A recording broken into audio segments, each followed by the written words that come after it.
आज की इस वीडियो में हम जानेंगे गॉस लॉ, जिसे गॉस प्रमेय कहते हैं, गॉस के नियम भी कहते हैं। ठीक है, मैंने इसे इंग्लिश और हिंदी दोनों में रखा है ताकि किसी भी मीडियम के बच्चे को दिक्कत ना हो। सबसे पहले इसका डिफिनेशन लिखेंगे कैसे, ये एग्जाम के लिए काफ़ी इंपॉर्टेंट होता है। The net electric flux through a closed surface is 1/ε0 times the net charge enclosed by the surface. ठीक है, ये डिफिनीशन इंग्लिश में हो गया। अब इसी चीज़ को हिंदी में कैसे लिखेंगे, किसी बंद तल से निकलने वाला विद्युत फ्लक्स उस तल द्वारा घिरे हुए कुल विद्युत आवेश की मात्रा का 1/ε0 गुना होता है। अब ये बात फुल गारंटी के साथ मैं कह सकता हूँ कि कुछ समझ में नहीं आया होगा जब तक कि आपको मैं इसका न्यूमेरिकल ना समझा दूँ। ठीक है, अब जैसे मान लीजिए कि एक छोटा सा एरिया लिया जाए, या आपने ऐसा कोई एरिया ले लिया, ठीक है, सर्कुलर। तो जब इसको, इस सरफेस को वेक्टर के द्वारा दर्शाया जाएगा तो परपेंडिकुलर होगा, यानी इसका लंबवत होगा, और जो लंबवत वेक्टर होगा वो कैसा लिखाएगा, dA, और ये क्या होगा, वेक्टर क्वांटिटी होगा। अब ये एरिया वेक्टर है, अगर इसकी बात करें तो यहाँ से भी परपेंडिकुलर यानी लंबवत एक एरिया वेक्टर होगा जिसे हम dA द्वारा दर्शाएंगे। अब मान लीजिए कि यहाँ से कोई एक इलेक्ट्रिक फील्ड जा रहा है जिसे हम E से सूचित करते हैं। ठीक है, तो यहाँ भी एक इलेक्ट्रिक फील्ड भेज दीजिए जो एक E से सूचित किया जाएगा, और E भी क्या होगा, वेक्टर क्वांटिटी होगा।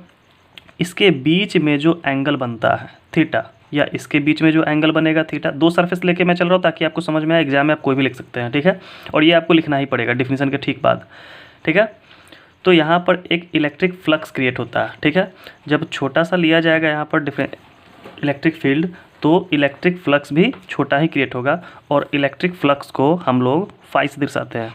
ठीक है, तो मान लीजिए कि D phi is equal to क्या होता है, EDA। मतलब अगर हम इलेक्ट्रिक फ्लक्स की बात करें, ये एंगल जितना मूव करेगा उतना ज़्यादा फ्लक्स, जितना डाउन होगा उतना कम फ्लक्स। ठीक है, अब यहाँ पर E और DA के बीच जो थीटा बना है उतना ही क्या होगा, इलेक्ट्रिक फ्लक्स होगा, और इसे वेक्टर क्वांटिटी देने के लिए हम क्या करते हैं, कॉस थीटा देते हैं। ठीक है, तो इसीलिए क्या हो जाएगा यहाँ पर इलेक्ट्रिक फ्लक्स, ठीक है, electric flux is equal to EDA into cos theta. अब कॉस थीटा क्यों लिखते हैं, क्योंकि यहाँ पर बेस इसको मान लेते हैं, और ये क्या होता है, हाइपोटेनस यानी कि कर्ण, इसे लंब और इसे कर्ण, सॉरी आधार और कर्ण, और आधार और कर्ण किसका होता है, वैल्यू कॉस थीटा का। ठीक है, अब देखिए डी फाई को, इलेक्ट्रिक फ्लक्स को जब हम कॉस थीटा के रिस्पेक्ट में प्रेजेंट करते हैं तो EDA कॉस थीटा होता है। अगर कॉस थीटा हटाएंगे तो यहाँ पर क्या आ जाएगा, E वेक्टर इंटू DA। अगर आपको टोटल फ्लक्स निकालना होगा तो क्या कीजिएगा, आप इंटीग्रेट कर दीजिएगा, किससे, इलेक्ट्रिक फील्ड को DA से। अब ये एक नया फॉर्मूला आपको प्राप्त हो गया। इसके आगे आइए, अगर आपको इलेक्ट्रिक फील्ड कांस्टेंट रखना है, ठीक है, अगर इलेक्ट्रिक फ्लक्स कांस्टेंट रखना है तो क्या फॉर्मूला आएगा, इंटीग्रेशन से इलेक्ट्रिक फील्ड बाहर आ जाएगा। ठीक है, इंटीग्रेशन से इलेक्ट्रिक फील्ड बाहर आ जाएगा, और D का इंटीग्रल कीजिएगा तो D खत्म हो जाएगा, E वेक्टर क्वांटिटी में आएगा, और DA का इंटीग्रेशन कीजिएगा तो क्या आ जाएगा, A आ जाएगा। क्लियर यहाँ तक क्या, लेकिन ये कैसा होगा, कांस्टेंट होगा तब। ठीक है, कांस्टेंट होगा तभी इसका यूज़ कीजिएगा, ऐसे नहीं। ठीक है, यहाँ तक क्लियर हो गया। ये भी एक तरह का फॉर्मूला आपको प्राप्त हो गया। तो देखिए सबसे पहले क्या करना है, गॉस लॉ को लिखने से पहले आपको इलेक्ट्रिक फ्लक्स के बारे में लिखना होगा। इंग्लिश का यहाँ है, हिंदी का यहाँ पर लिखा हुआ है। ठीक है, इसके बाद आपको फिगर बनाना होगा, दोनों में से कोई एक बना सकते हैं, या फिर कोई भी एरिया ले सकते हैं। जैसे मान लीजिए कि भी एक एरिया ले लिया मैंने, और इसमें से क्या करेंगे, एरिया वेक्टर निकालेंगे जो कि क्या होगा, परपेंडिकुलर होगा, और यहाँ से क्या हो जाएगा, वेक्टर क्वांटिटी होगा। और अगर हम कोई भी इलेक्ट्रिक फील्ड यहाँ से निकालेंगे थीटा एंगल पर तो इसका क्या हो जाएगा, इलेक्ट्रिक फ्लक्स हम निकाल सकते हैं। ठीक है, ये डिपेंड नहीं करता है कि एरिया कैसा है, ये डिपेंड करता है कि ये परपेंडिकुलर होना चाहिए और यहाँ से इलेक्ट्रिक फील्ड थीटा एंगल पर होना चाहिए। ठीक है, दोनों वेक्टर क्वांटिटी होती है। इलेक्ट्रिक फील्ड को हम लोग फाई से दर्शाते हैं। अगर छोटा सा वेक्टर निकालना हो तो डी फाई इलेक्ट्रिक फील्ड कर देंगे EDA इंटू कॉस थीटा, क्योंकि यहाँ पर बेस और हाइपोटेनस का बनता है। और इससे हम फॉर्मूला निकालते हैं। अगर कॉस थीटा हटाएंगे तो वेक्टर क्वांटिटी में आ जाएगा। वेक्टर क्वांटिटी में आने के बाद में इसको इंटीग्रल फॉर्म में लाएंगे, क्योंकि जब कांस्टेंट वैल्यू होगा तो, अगर कांस्टेंट है तो फाई ई कांस्टेंट लिखेंगे, इक्वल टू इंटीग्रेशन करने से क्या होगा कि इस इलेक्ट्रिक फील्ड इसका बाहर आ जाएगा और DA का वैल्यू A के रूप में बाहर आ जाएगा। ठीक है, इतना लिखने के बाद में फिर आपको गॉस फार्मूला लिखना होगा।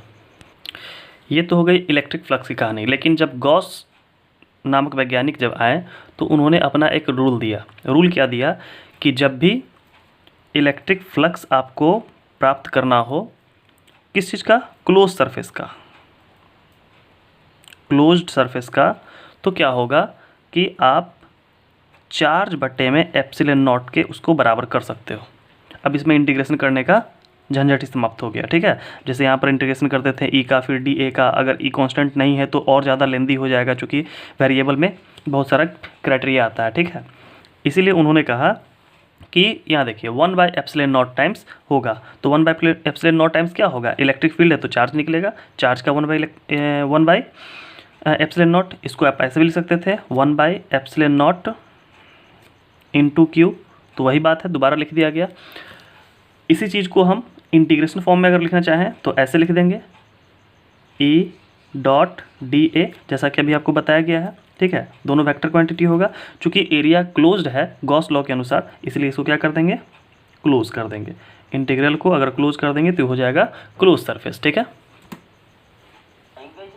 अब बात एक बार फिर से ध्यान दीजिए, फ्लक्स में और गॉस लॉ में डिफरेंस होता है। क्या होता है डिफरेंस? अगर आपसे पूछे कि इलेक्ट्रिक फ्लक्स का फॉर्मूला क्या होगा तो आप बोलेंगे EDA cos थीटा या फिर E vector dot DA vector. ठीक है, इसको इंटीग्रल फॉर्म में ऐसे लिख सकते हैं। लेकिन जब आपसे पूछ दे गॉस फार्मूला क्या होगा तो आप लिख सकते हैं Q/एप्सिलॉन नॉट 1/एप्सिलॉन नॉट इंटू Q, या फिर इंटीग्रल क्लोज सरफेस E.DA।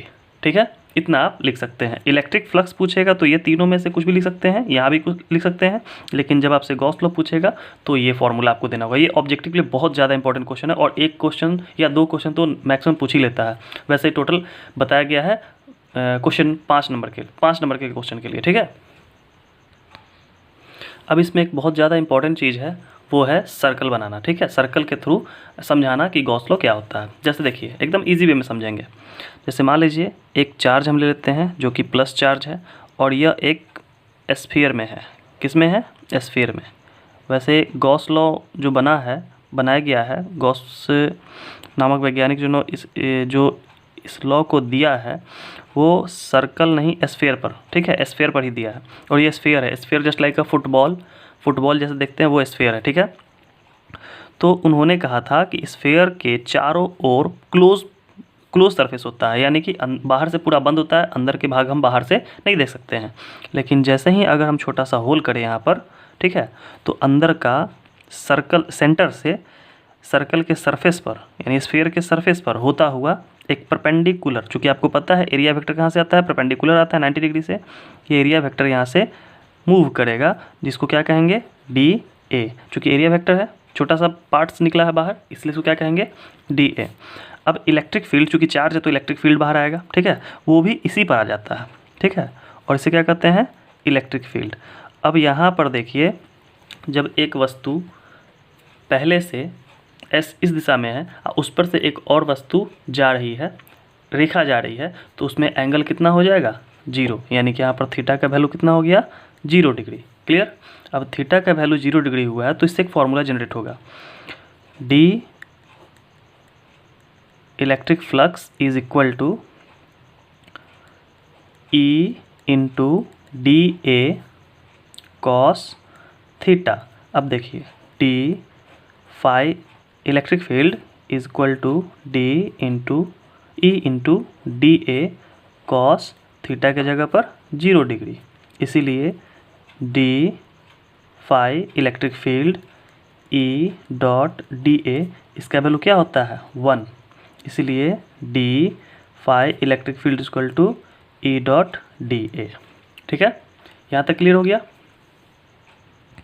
अब यही चीज़ को दोबारा देखते हैं, अगर यही एरिया वेक्टर इस जगह से निकला होता तब भी इसका वैल्यू TA होता, और यहीं से क्या होता, इलेक्ट्रिक फील्ड भी बाहर आ रहा होता तो इसका भी E होता। ठीक है, अब देखिए यहाँ पर, यहाँ से इसकी दूरी, ये तो सेंटर हो गया तो इसको O से दिखाएंगे, और यहाँ से मान लेते हैं A है और यहाँ पर B है। ठीक है, तो यहाँ से यहाँ की डिस्टेंस को हम R बोलते हैं और यहाँ से डिस्टेंस को भी R बोलते हैं। ठीक है, और आपको पता होगा कि इन दोनों के बीच में जो भी एंगल बनेगा वो R² के रेडियस से बनेगा, एक तरह का सेक्टर हो जाएगा। क्या हो जाएगा, सेक्टर। ठीक है, अब यहाँ भी क्या हो रहा है कि इलेक्ट्रिक फील्ड बाहर आ रहा है, उसी के अगेंस्ट में क्या आ रहा है, एरिया वेक्टर भी आ रहा है, तो सेम टू सेम फॉर्मूला बनेगा।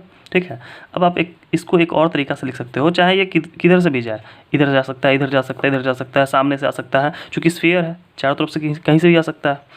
अब इसमें एक और एलिमेंट होता है कि जैसे अगर इलेक्ट्रिक फील्ड निकालना है तो इलेक्ट्रिक का फॉर्मूला होता है 1/4 pi epsilon not into Q/R²। ठीक है, इंटू DA। अब इसको भी आप डिफ्रेंशिएट कर सकते हो डिफ्रेंशिएट फार्मूला से। इतना भी अगर आपने लिख दिया एग्ज़ाम में तो आपके 5 नंबर पक्के हो जाएंगे। ठीक है, हाँ, लेकिन फिगर जरूर बनाइएगा और इतना डेविएशन जरूर करना होगा। इसके साथ साथ आपको ये भी डेविएशन करना होगा, टोटल का टोटल, सॉरी, ये भी डेविएशन करना होगा। ठीक है, पूरा का पूरा। क्लियर? तो एक बार फिर से देख लीजिए या स्क्रीनशॉट ले लीजिए। मिलते हैं फिर नेक्स्ट क्लास में।